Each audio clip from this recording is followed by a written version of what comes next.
pakinggan natin ang kanilang ibig. Ano kaya ang pakinggan natin ang version ni kapatid na Anton Estrella.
Ng mga lupang dito ay minamanhid.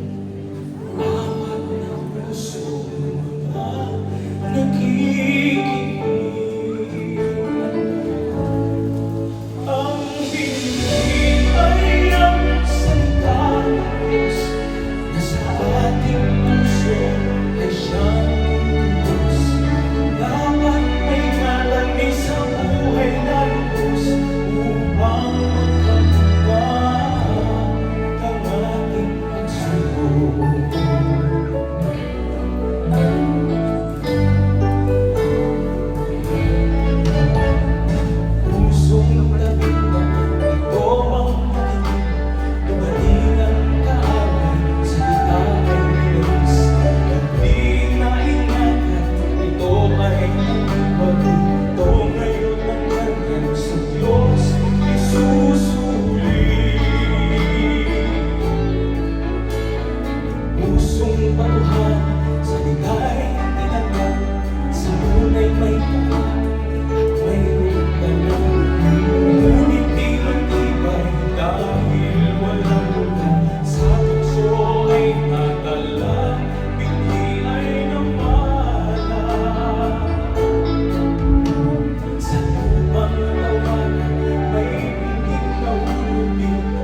Yan po